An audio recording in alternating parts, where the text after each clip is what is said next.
नोंनि मुङा मा? खुलुमबाय आं मुङा थरायना नन्दिता बसुमतारी। नोंनि बिफानि मुङा मा? मुस्रि जोंदाव बसुमतारी। नोंनि आइनि मुङा? सुस्मिता बागलारी।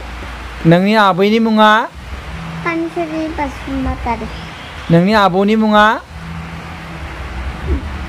गोविन्द बसुमतारी। नोंनि रायजोनि मुङा मा? आसाम। आसामनि राजथावनिया मा? दिसपुर। नोंनि हादरनि मुङा मा? हादरनि मुङा इन्डिया। दे बुंलाय इन्डियानि राजथावनिया मा? इन्डिया ना? निउ दिल्ली। निउ दिल्ली। आरो नोंनि फरायसालिनि मुङा मा? बुन्दुराम कछारी गुदि फरायसालि। नों मा थाखोआव फरायो? से। नोंनि गामिनि मुङा मा?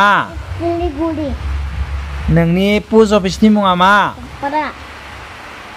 नोंनि मौजानि मुङा मा? मौजानि मुङा सामाबारि। नोंनि सार्कोलनि मुङा मा? कलाइगाव। नोंनि साब डिभिजननि मुङा मा?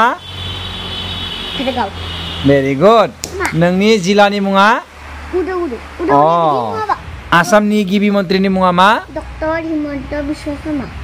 आरो भारतनि गाहाय मन्थ्रिनि मुङा मा? मदि। मोजां बुं। मदि।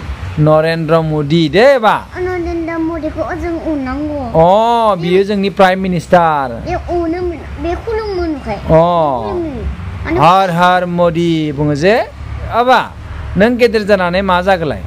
प्रिन्सेस बिग फ्रक बायगोन। बिग फ्रक बायगोन। नों फरायनो मोजां मोनो ना मोना?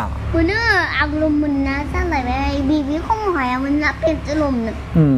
आखाया फिसामोन आथियाबो फिसा जायोना।